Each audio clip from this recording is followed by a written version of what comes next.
Estamos no ar, né? Bem, hoje entrevistamos aqui no Frente a Frente o deputado estadual Cabo Bebeto, do PSL, ele que inicialmente trouxe a problemática do bairro do Pinheiro para discussão na Assembleia Legislativa, por meio, inclusive, de uma sessão especial.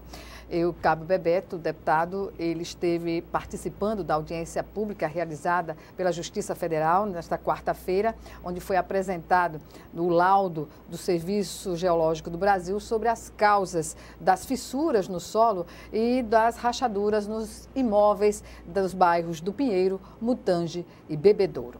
E, portanto, o deputado Cabo Bebeto está aqui conosco para falar sobre esse e outros assuntos. Deputado, é um prazer tê-lo aqui novamente para falar sobre um assunto que é do interesse de todos, não só da população que mora nos bairros do Pinheiro, no Mutange de Bebedouro, mas de toda a Maceió, que está preocupada, e de Alagoas, com essa situação.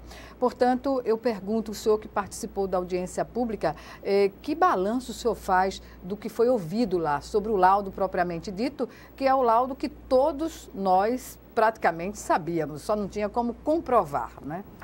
Agora, primeiro, o prazer também é todo meu de estar aqui de novo no seu programa. Esses bairros, né, Pinheiro, Mutange, Bebedouro, Bom Parto, eu tenho certeza que todo maceiense, todo alagoano, ele conhece alguém que mora lá ou tem algum familiar lá. Nossa cidade é pequena, nosso estado é pequeno, então certamente há essa relação de todo alagoano com esses bairros aí. Eu cresci, morei muito tempo ali, meu escritório é lá no Pinheiro, minha mãe mora lá, meu avô mora lá, eu passei muitos São Joões ali naquele bairro, que tinha um São João ali muito famoso, então assim, mexe muito comigo. E a gente propôs essa sessão, a sessão foi muito produtiva, foi o começo desse problema aqui dentro da Assembleia, né, da gente discutir esse problema. Realmente o resultado do laudo foi o esperado, realmente a Braskem é a causadora dessa ativação das fissuras que tem no solo, uma fissura natural, que vai até o Rio de Janeiro. Mas que estava adormecida, que estava e estaria adormecida se não houvesse a intervenção humana. E aí ficou comprovado, para você ter ideia, foram vários desenhos, várias apresentações lá, é como se fosse uma gota de ar que sai do fundo da água até a superfície. Ela sai abrindo em cima e fechando o que está embaixo. Então o que está acontecendo é isso. A perfuração ela começava em 1.200 metros, terminava em 1.200 metros a 900 metros de profundidade. Então ela está saindo dessa superfície, ela está subindo. Então ela está subindo, o solo está descendo, né? O teto cai para o solo, então o teto fica mais alto. O teto cai para o solo e vai aumentando. Então já tem alguns poços que já passaram dessa camada do salgema, outros estão no limite, mas que já cresceram. Sobre esse relatório de hoje, o que ainda causa para mim alguma angústia é que são 43 poços naquela região ali que a salgema trabalhou ou trabalha, e desses 53, apenas 8 poços foram monitorados. Inspecionados, mandados, as informações foram passadas da salgema com o monitoramento da CPRM. Então ainda tem 35 poços sem resposta.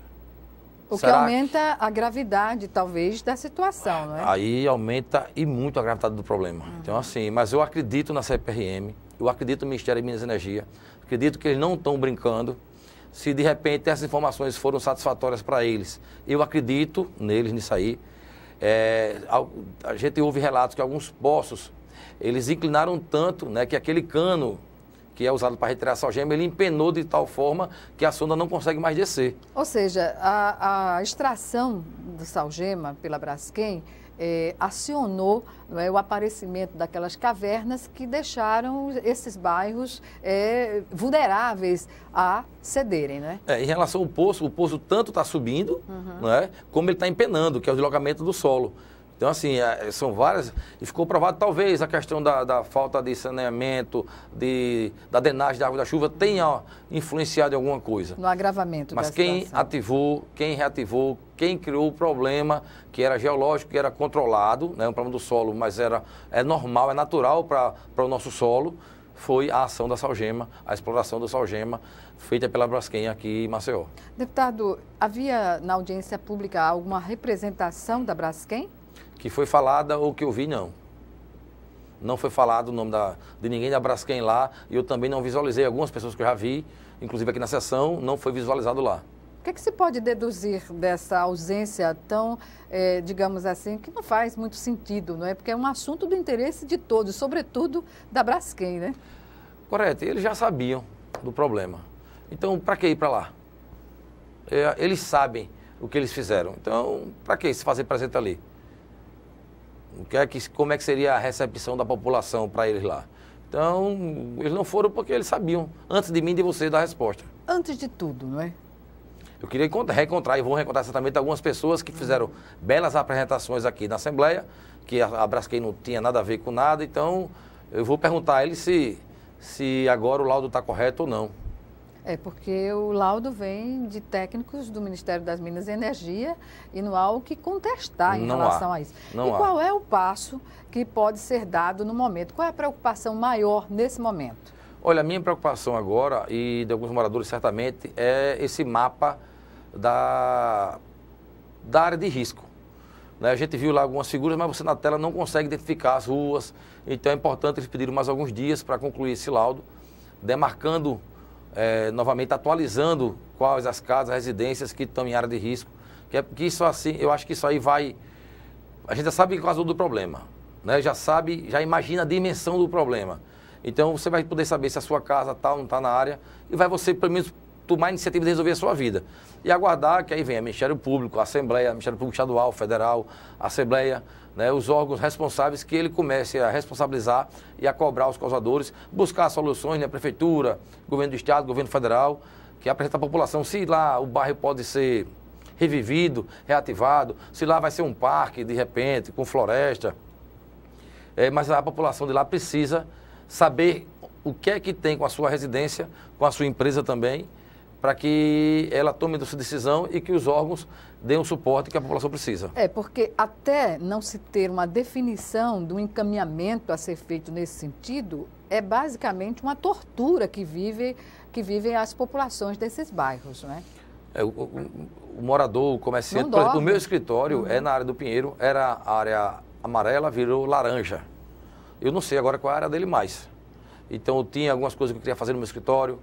Eu vou ficar lá até quando? Eu quero esperar esse laudo para poder definir. Eu não posso obrigar o pessoal que trabalha comigo, a minha assessoria, de estar indo para uma área de risco. Então, eu preciso que ter a certeza de que área se encontra no meu escritório para dizer, vamos procurar outro canto, ou então aqui está tranquilo. Né? E do mesmo jeito que eu sinto o morador, sinto o comerciante, o cara que tem um posto de combustível, vai para onde? O cara que tem um mercadinho, vai tirar uma frigorífica dele, né? O cara que construiu a casa financiada. Então, a gente precisa saber o problema que cada um está, para ver o que cada ente envolvido vai fazer por cada caso. A gente sabe que existe toda uma burocracia, mas eu acho que não é hora disso. A gente não pode, porque existem pessoas de má fé, existem, mas é minoria. A gente tem que se preocupar agora com a maioria. Tem que dar celeridade e agilidade nas soluções. Não seria oportuna a criação de uma força-tarefa envolvendo governo do Estado, Prefeitura de Maceió, entidades, os outros poderes, inclusive, para pautar justamente as prioridades, os encaminhamentos daqui para frente? Isso foi falado hoje, foi pincelado lá hoje isso aí. Acredito que isso vai acontecer. Agora que cada um sabe, né, o que está acontecendo de fato, o que aconteceu de fato, a tendência natural é essa aí. E eu vejo hoje uma boa relação em todos esses órgãos. A Assembleia criou uma comissão, a comissão foi aprovada agora no fim do mês, a gente estava aguardando esse laudo para que a gente começasse os trabalhos. Amanhã a gente vai sentar e conversar para que para a semana, já com a definição dessa apresentação desse mapa, a comissão da Assembleia comece também a fazer a parte dela nesse problema do Pinheiro. Bem, o senhor falou no mapa que existia antes, já resultou em dúvidas, né, já no final, sobre as áreas, se elas estavam sendo consideradas de risco ou não, ou risco médio, ou risco mais intenso, porque havia 3 cores, né? Uhum. A laranja, a amarela e vermelho, uhum. Exatamente. E, quer dizer, esse mapa ele já está obsoleto, não é? Esse mapa está obsoleto. Ele não pode ser considerado. Se você me perguntar... O vermelho talvez sim. Se você me perguntar, Bebeto, aumentou, não sei dizer. Uhum. Esse mapa que eles apresentaram lá, não sei se na TV deu para identificar, mas eu assistindo, eu fiquei na primeira fileira, eu não consegui identificar as ruas ali. Então, assim, é importante que cada morador que todo mundo saiba cada rua que está, em que área está. Para que todo mundo, se não saiu, que saia ou que fique tranquilo. Mas é preciso definir esse mapa de forma assertiva para que ninguém tenha dúvida de cada residência. E na conclusão dos trabalhos, há algum, digamos assim, algum momento, houve algum dado que levantou alguma dúvida na plateia que estava lá na audiência? Houveram, foram abertos, no final da apresentação, foi dada a oportunidade de várias perguntas, e as pessoas fizeram diversas perguntas. Por exemplo, eu tenho alguns questionamentos, tanto essa questão desses postos, sobre a fiscalização que acontecia sobre esse serviço. A gente sabe que existem órgãos municipais, estaduais e federais que fiscalizam essas atividades, né? Órgãos de meio ambiente que fiscalizam isso. E cadê eles? A gente viu lá o mapa de 2016, mas esse problema não começou agora, não. Cadê essa fiscalização? Prevaricaram? Foram omissos? Irão responder. Tenho certeza disso. Eu estava comentando lá fora e quero dizer à população lagoana, a Assembleia Legislativa não tem medo nem compromisso de apontar culpados sobre o problema do Pinheiro, seja ele quem for, seja ele municipal, estadual, seja pessoa física, seja jurídica, seja Braskem, seja a maior empresa da face da terra, não tem problema. A Assembleia de Alagoas, ela não terá medo nem receio de apontar e responsabilizar os culpados, não tenho dúvida disso. Essa responsabilidade vai ser civil e criminal, não é? Certamente, certamente. Porque uma situação que não se estanca agora com esse laudo.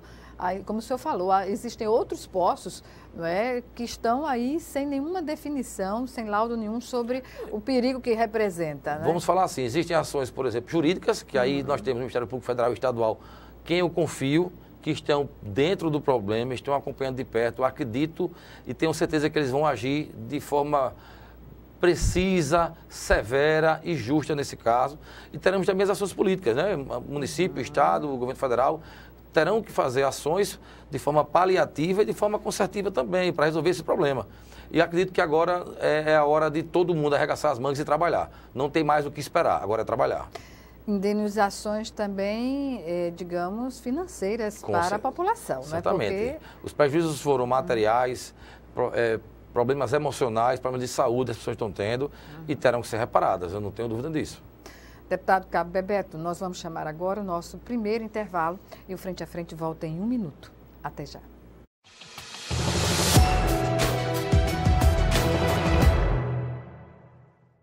Ei, eu queria poder falar com você. Te falar desses últimos meses e como tudo tá melhor. Eu percebi que viver é incrível, mais do que eu imaginava. Ser pai era um sonho e você me permitiu presenciar o nascimento da minha filha. Foi lindo. Pintei o quarto dela exatamente como imaginei. Antes de você, eu tinha medo de não conseguir estar presente quando esse momento chegasse. Queria te contar que por sua causa eu pude viver tudo isso. Provavelmente outras pessoas por aí querem te falar muita coisa também. Acho que você teria orgulho. Não só por mim, mas por ter feito algo tão nobre por pessoas que nunca viu. Eu só queria dizer obrigado. Obrigado por me dar mais tempo com a minha família. Obrigado pela sua doação de sangue. Doe sangue regularmente. Tem sempre alguém precisando de você. Procure o Hemocentro mais próximo e seja um doador.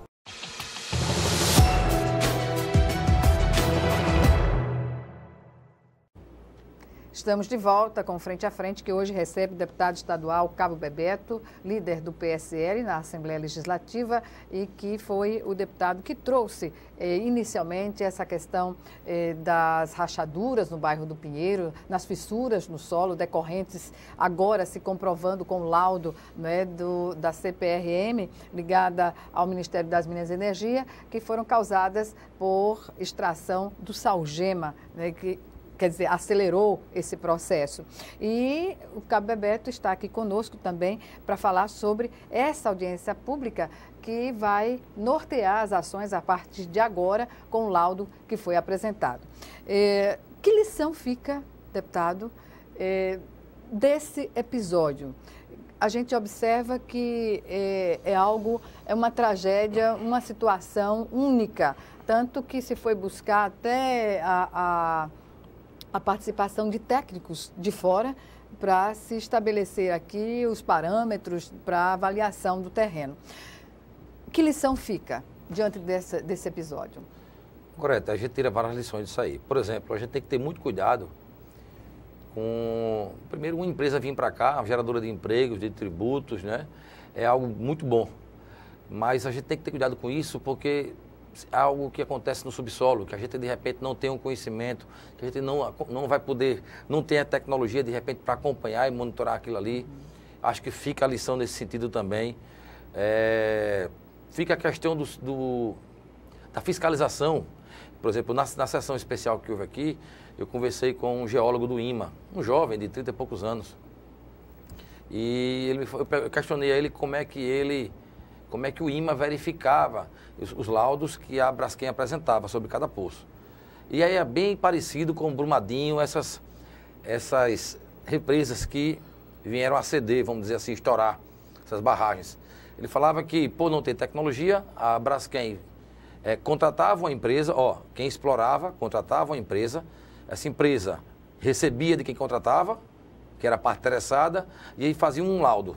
E apresentava esse laudo ao IMA, por exemplo. Nada insuspeito, não é? Um laudo como esse. Não tendo tecnologia para verificar em loco, ele lia o laudo e, vamos dizer assim, chancelava, concordava. Então, assim, isso é algo gravíssimo.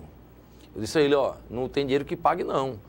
Eu fui funcionário público e por mais que o Estado fosse deficitário na sua estrutura, na sua logística, eu não assumia um negócio desse nunca. Porque eu imagino, eu não sou geólogo, mas não sou nenhuma criança de 4 anos de idade, a gente imagina a consequência que isso pode ter. E eu não posso assumir uma responsabilidade dessa sem ter como eu aferir isso aí, como eu conferir isso aí. Como é que eu vou chancelar um laudo desse? Olha só agora, quantos laudos desse não foram recebidos, arquivados, esse serviço ocorreu durante tanto tempo, por mão de quantas pessoas passou isso aí? Prevaricaram, foram omissas? Porque eu não assumiria, confesso, não assumiria. O que eu não pudesse confirmar, eu não confirmaria.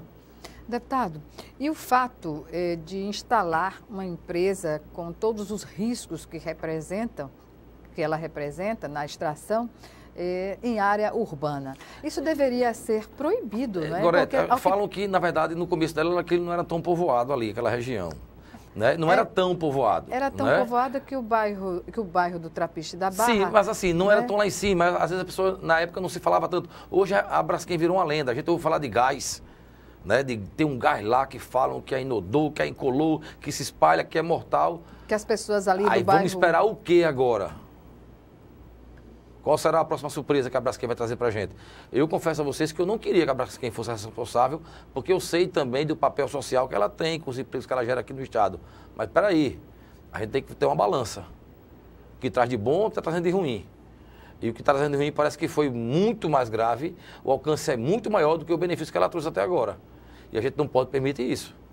E acredito que tem entes que deviam ter sido responsáveis e não foram. A gente ouve falar também que pessoas questionaram essa chegada, essa instalação e não foram ouvidas. Se eu sou leigo no assunto e alguém chega para mim, talvez a pessoa não tenha a melhor forma de passar essa informação, mas se ele é um técnico, por que não ouvi-lo? Olha o problema que a gente tem na mão agora.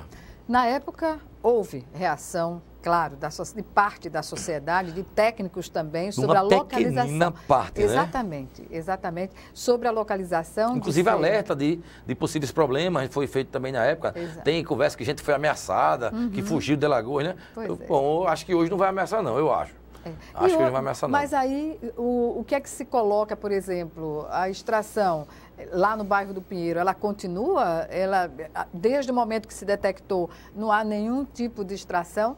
Bom, o governador falou em alto bom tom que cassou, né, a concessão da exploração ali. O Ministério Público agora publicou há pouco tempo também que embargou as perfurações, a extração nos poços. E eu acredito, Gorete, que as coisas agora vão caminhar, tardiamente, mas vão caminhar. Né? Assim, a lição que fica, eu acho que é da responsabilidade que a gente tem com a natureza, com as pessoas, medir lá na frente, tentar, né, mensurar ou imaginar o que pode trazer de bom e de ruim. Para o meio ambiente, É, né? pesar tudo, porque o problema é que às vezes a política, né, quer trazer aquele benefício imediato e pode ter uma consequência 40 anos depois, muito mais grave. De proporções Entendeu? imensuráveis. Né? Olha, a gente, quando vê o mapa, a gente fica realmente sem saber o que fazer. Assustado. Do tamanho do problema que é. Vai mandar todo mundo sair ali, né? E vai ter que sair, e muitas áreas vão ter que sair. Eu trabalhei como policial militar no Bom Parto, as pessoas são humildes que moram no Mutange, são humildes, no Bom Parto são humildes. Isso eram as áreas mais afetadas.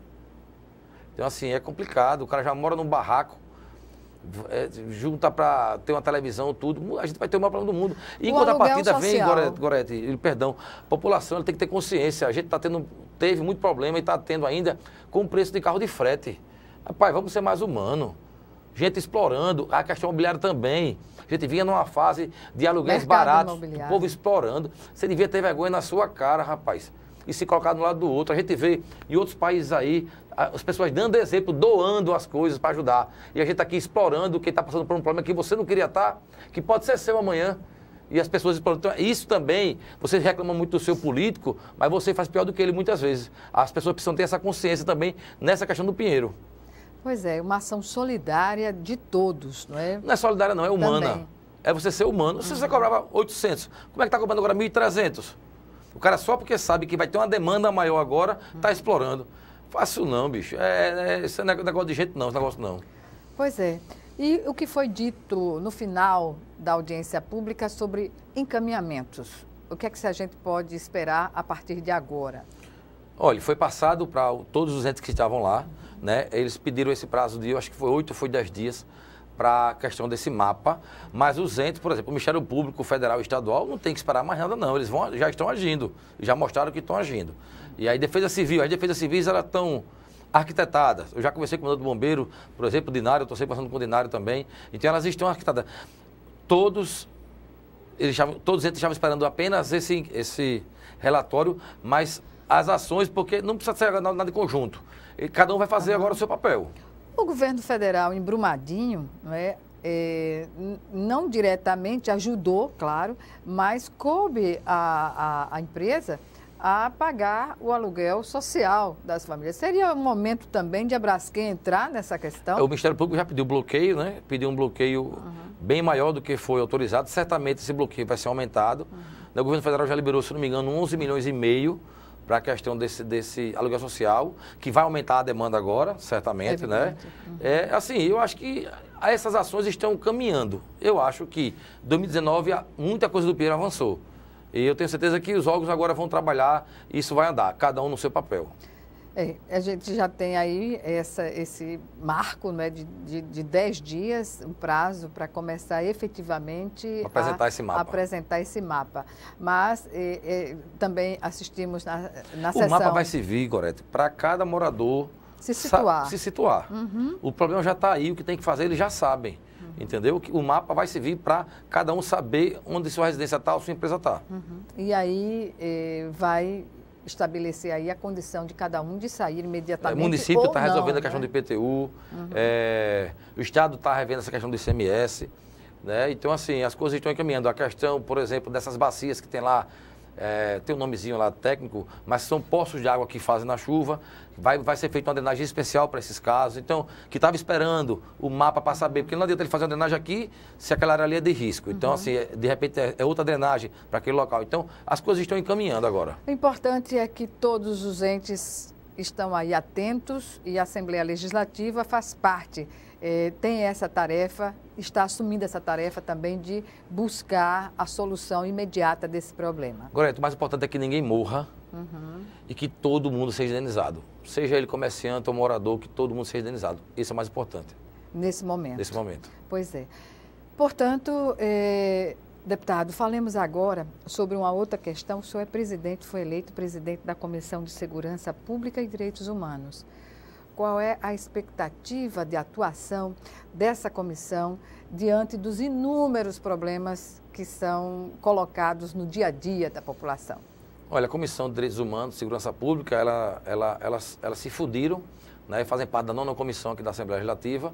Eu sou o presidente, o vice-presidente é o Tarcísio Freire, tem mais de titular o deputado Francisco Tenório, o deputado Ivan Beltrão e o deputado Dudu Ronalça. 5 cabeças bem diferentes. Interessante essa comissão. E a gente vai buscar essa união, porque são temas que têm toda a relação. Segurança pública e direitos humanos. Eu tenho uma visão que os direitos humanos têm que ser dados primeiro, né, para os humanos direitos. Depois que todo humano direito de bem tiver direito, aí a gente vai para aquele que é infrator, que é bandido. Mas eu costumo dizer que, por exemplo, a gente tem uma rebelião no presídio e o cara vai lá e queima o colchão dele. No outro dia o Estado vai lá e compra. O meu colchão fica velho e o Estado não troca, não. Então, no dia que o Estado atender a população, ele atenda também ao presidiário, ao estuprador, ao assaltante. Mas ele atender só um, ou ele atender emergencialmente, rapidamente um, eu não concordo, mas é uma comissão. São 5 membros, eu sou um, essa é a minha opinião. Não é a opinião da comissão, ela vai sair das decisões dela. Eu acho que a população não aguenta mais certa... por exemplo, eu ia falar hoje, mas terminou não dando tempo, Gorete, sobre o caso da saidinha temporária. Chegando agora o Dia das Mães, a Suzana von Richthofen, todo mundo sabe, né, que é acusada de ter matado o pai e a mãe, junto com o namorado e o cunhado, ela tem esse direito da saidinha do Dia dos Pais e do Dia das Mães. É contraditório. Ela que matou o pai e a mãe, mas a lei dá direito, mas é contraditória, é imoral isso aí. Então a gente tem que discutir isso. Não estou falando que o preso não tem esse direito, não, estou falando que ela não tem como ter esse... O tipo de crime que mas foi a legislação praticado. ela é tão frouxa que ela dá direito a alguém que matou o pai e a mãe ter o direito de sair do presídio no dia de pai e de mãe, dos pais e das mães. Que é isso, rapaz? Ele não vai discutir não, porque está na lei, tem que discutir isso aí. Não existe isso não, que tem que haver regressão de pena, que o preso ele tem que aos poucos voltar, tem que ouvir com a sociedade. Tem, mas existem casos. Olha para aí, ela matou o pai e a mãe, um fato que chocou o Brasil todo. E a mulher todo ano sai, todo ano, todo mundo se questiona sobre isso. E ninguém, nenhum deputado federal, nenhum senador discute isso, ou tenta mudar isso aí. Vamos aproveitar agora, que mudou essa política nacional, né? Aquele caminho que a gente ia para pior do que estava. Vamos ver se a gente consegue sair, clamo aqui, né, a Câmara Federal, o Senado, para mudar isso aí. Isso é inadmissível. O senhor falou em Câmara Federal e Senado. Como o senhor avalia os primeiros 100, mais agora de 100 dias do governo Bolsonaro, não é? Em meio a tantas, digamos assim, existem uma condição hoje entre Congresso e equipe do presidente e os filhos do presidente. Então, é um componente muito... Há umas divergências internas, não é, que são colocadas na gestão. E como o senhor vê essa relação conturbada? Olha, Gorete, assim, primeiro os filhos do presidente, eles não se escondem, né? Talvez eles tiveram uma formação, um trabalho, uma renda honesta e podem mostrar a cara, e podem aparecer, e podem tirar foto, diferente de filhos de outros presidentes que a gente nunca via. Mas até para prejudicar Não, o pai. calma. Quando aparecia, era um vídeo ou outro, geralmente esbanjando. Mas o que eu falo é o seguinte, há 4 anos atrás, a gente não tinha as mídias sociais como a gente tem hoje.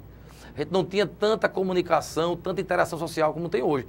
O Instagram, o Facebook, que é onde tem mais isso, o Twitter, não sei nem se existia o Twitter há 4 anos atrás, o Instagram talvez existisse, o Facebook existia assim, mas não eram tão explorados como são hoje. Então hoje, qualquer opinião que você dê, ela vira pública. E as pessoas gostam muito dessa interação. Então assim, as pessoas têm o direito de falar. Eu acho que se no dia meu filho falar algo que me atinja, que eu não gosto, eu tenho liberdade de falar com ele. Se ele não controla... certamente é porque ou ele dá a liberdade ou porque ele concorda que o filho discorda dele à vontade. Acredito que o governo tem feito o que pode dentro do cenário de mudança. Eu digo direto, a mudança que a gente quer, ela não vai acontecer agora, ela começou agora. Não vai ser de um dia para o outro, não. É lenta, é trabalhosa. Então, assim, ele colocou à frente das mudanças nacionais, no seu papel de presidente, algumas prioridades que são complicadíssimas. Por exemplo, eu questiono algumas coisas da Previdência quando eu trato de funcionário público. Então, assim, é normal que haja essa discussão. Pois bem, a gente vai retomar essa questão no próximo bloco, mas vamos chamar agora o nosso segundo e último intervalo. Até já, é 1 minuto.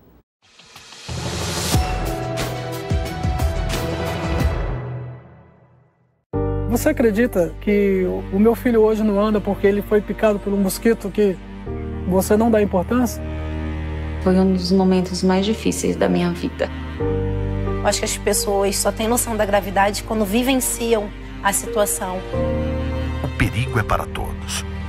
O combate também. Faça a sua parte. Com ações simples, podemos combater o mosquito. Ministério da Saúde. Governo Federal. Eu fico encantado com tamanha imaginação. Para os índios, é sagrada. No lugar é conhecida como Lagoa Encantada. Tem em seus moradores um tesouro de grande valor. A escrita pode mudar a história de alunos como o Francisco, o Adolfo e a Isadora. Professor, inscreva-se na Olimpíada de Língua Portuguesa. Impulsione a leitura e a escrita na sua escola.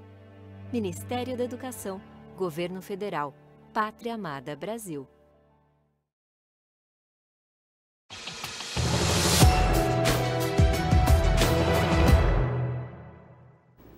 Estamos de volta para o último bloco do Frente a Frente, que hoje recebe o deputado estadual Cabo Bebeto, líder do PSL na Assembleia Legislativa e presidente da Comissão de Segurança Pública e Direitos Humanos da Casa. Deputado, nós falávamos no bloco anterior justamente sobre, o senhor falou nessas questões gerais, mas de Câmara e Congresso como um todo, na relação, não é? Que é importante a harmonia entre os poderes, e não é bem essa harmonia que a gente está vendo, assistindo hoje entre o governo, que está nos seus 100 dias assim fechados de gestão, e o Congresso Nacional.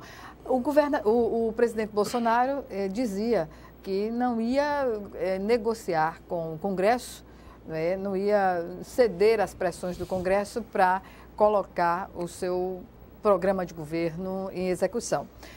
O governo é de coalizão. Enquanto houver coalizão, a não ser no parlamentarismo, a coalizão exige digamos assim, uma negociação política entre executivo e legislativo, não é? Bom, como você falou, ele falou que ele não ia ceder aos acordos. Uhum. E se lá está acontecendo entraves e embates, é porque ele não cedeu aos acordos.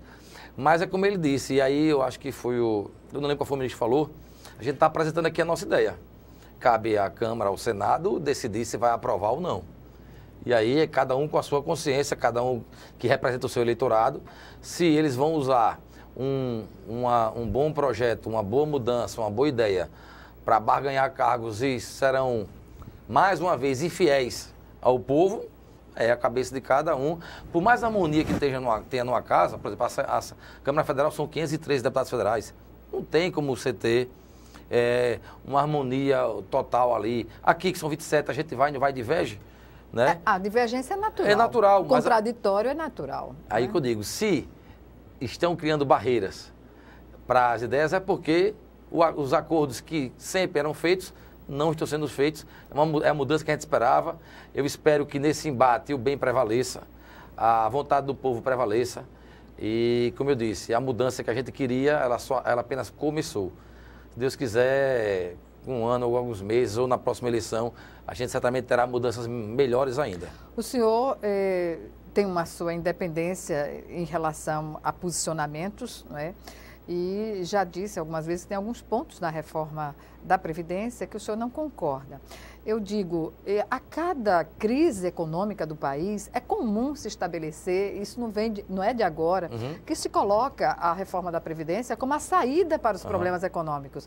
Mas como é que o Brasil pode fazer uma reforma nesses termos, em que a essência da reforma é a mudança, não é, da captação de recursos? Passa a ser por capitalização, quando era por seguridade social, no sistema da seguridade.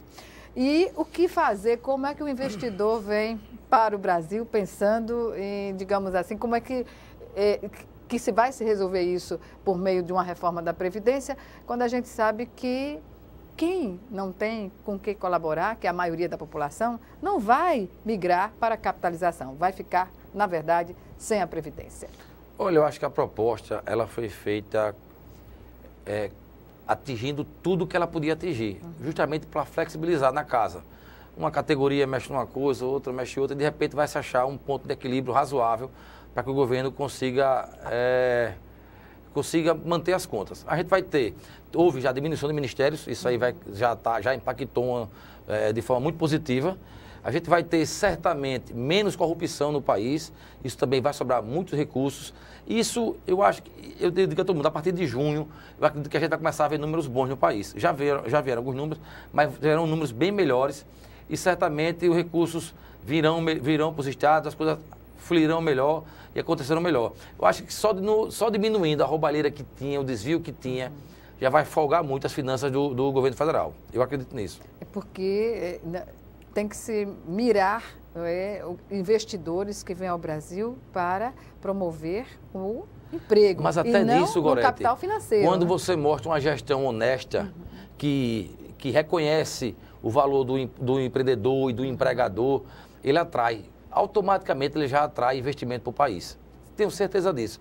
Quando você vê que depende só de você, só da sua competência, que o país quer abrir espaços para você e não há uma politicagem ruim por trás da sua chegada no país, isso aí por si só já atrai naturalmente muitos investidores. E a questão interna do governo, como o senhor avalia as questões que envolvem o ideólogo Olavo de Carvalho, o ministro Paulo Guedes da Economia, o filho do presidente, o Carlos, que pelo Twitter solta bombas e mais bombas para integrantes do governo, até para o vice-presidente da República. Como o senhor vê essa relação conturbada? Eu acho que é um governo formado por pessoas que querem trabalhar e que querem o melhor. E às vezes existem divergências. Muitas, quando você vê todo mundo aqui rindo, batendo palma, é porque o negócio está bom demais. Quando você vê discussão, é porque as pessoas querem que melhorem. Porque não há qualquer outra coisa a não ser competência em jogo, o seu trabalho em jogo, e aí de repente você está com a melhor intenção do mundo, mas eu não concordo, e a gente discute. E a gente vê em outras gestões, não. Pode estar com a coisa mais rara do mundo, um está elogiando o outro sem nem ter argumento.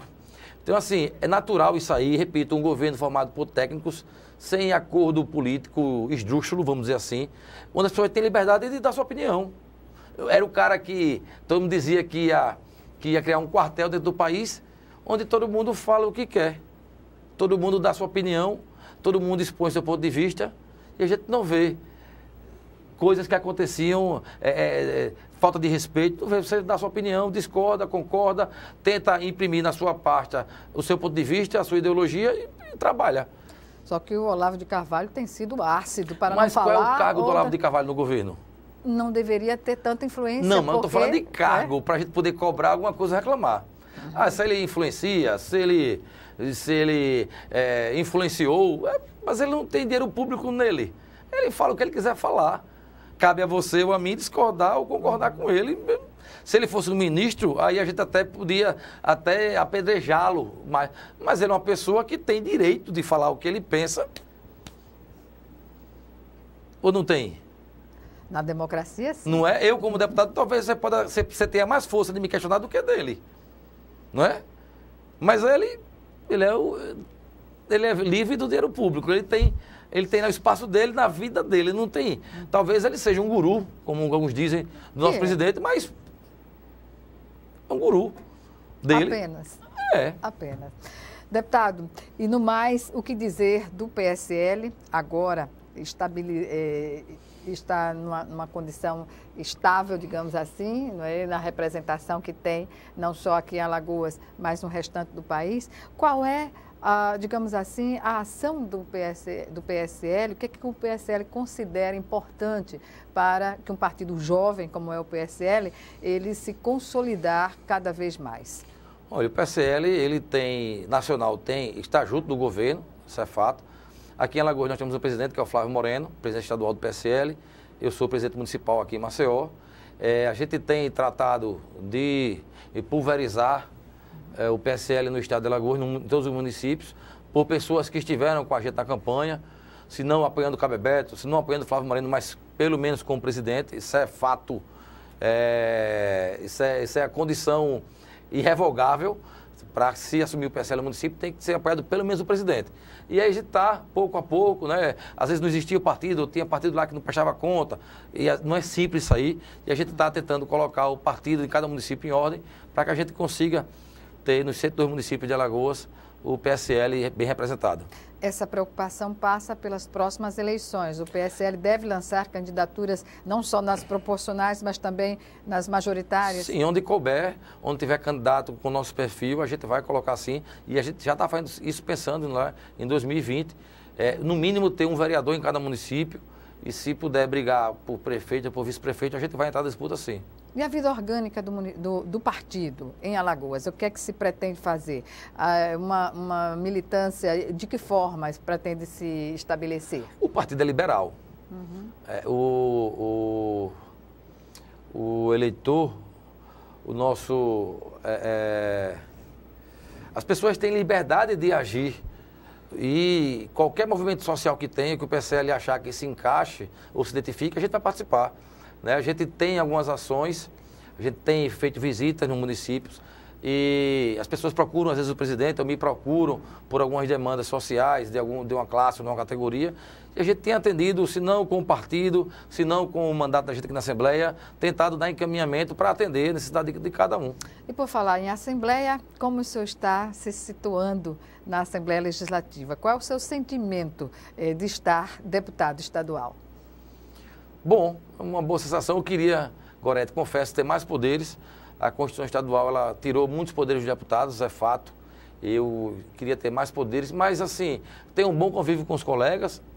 Vez ou outra eu discuto com o deputado Chico Tenório algumas questões sobre polícia, mas é sempre de forma a tentar melhorar o pensamento de cada um, ou a ideia de cada um. Mas eu tenho hoje uma boa relação na casa com os colegas, tenho voto com muitos colegas, graças a Deus. Sempre que eu preciso, os colegas votam junto comigo. Então, assim, essa comissão é uma comissão ampla de segurança pública e direitos humanos. A gente pretende fiscalizar, sim, unidades da polícia, do bombeiro, do sistema prisional, das delegacias, sim, fiscalizar as condições de trabalho dos policiais. O que acontece Precisa hoje? Fiscalizar também o presídio para ver as condições também que os presos estão lá. Também irei olhar também nesse sentido. Não tenham dúvida, tá certo? O que eu não quero é que se traga mentira. Eu quero que a gente trate com o certo, com o direito de cada um. Quero que cada um seja respeitado, que o preso seja respeitado, mas que o policial seja respeitado, sim. É preciso, ele é o Estado. E é preciso respeitar o policial, porque ele está cuidando do que eu e você não quer mais ter contato. É ele que está combatendo aquele cara que sai de casa para fazer mal a você e a mim. Então, o agente de segurança pública ele tem que ser respeitado. A questão da segurança pública é um pouco mais ampla, né, deputado? O que dizer de segurança pública para a população, o número de efetivo da Polícia Militar em Alagoas, qual é a avaliação que se tem? Nós temos um déficit enorme na Polícia Militar, em todas as polícias. A Agente Terciário teve concurso em 2008, são 11 anos, foi 2006, desculpe. Mas assim, aí tem formação, tem estrutura, tem carreira desses agentes. Olha, a segurança pública, ela oferece uma mão de obra. Quem faz a diferença na mão de obra é o funcionário. Então, a gente tem que ter um funcionário valorizado, preparado, reconhecido, tranquilo, para que ele produza melhor. É serviço, não é produto. Então, enquanto a gente não valorizar o homem e a mulher que faz segurança pública, a gente certamente terá os piores índices e os piores números. Por mais viatura que se alugue, por mais CISP que se crie, nós teremos enormes problemas, porque nós tratamos de serviço. E quem faz o serviço tem qualidade é a mão de obra. Certamente, é humano, a valorização humana em primeiro lugar. Deputado, eu deixo esse minuto final da nossa entrevista para as suas considerações que o senhor queira fazer. Tranquilo, agradecer a oportunidade, Gorete. Dizer à população que a gente tem nas minhas mídias sociais canais para vocês, tem número do WhatsApp, tem Facebook, tem Instagram, tem e-mail. Mande a sua ideia. O gabinete está de portas abertas para boas ideias. Algumas ideias não são constitucionais, são até boas, mas de repente não cabe aqui o parlamento, né, estadual. Mas eu estou aqui aberto a discussões. Quem quiser tratar, tiver boas ideias, o gabinete do deputado Cabo Bebeto está de portas abertas e boas ideias são sempre muito bem-vindas. Tentarei fazer o melhor. Não sei se vou conseguir, mas durmo todo dia cansado e com a consciência muito tranquila que estou fazendo o meu melhor para que as coisas deem certo aqui em Alagoas. Deputado Cabo Bebeto, eu agradeço mais uma vez a sua participação e até uma próxima oportunidade. Até a próxima. Até a próxima. Obrigada a você também que nos assistiu e até o nosso próximo encontro aqui, frente a frente, também com você.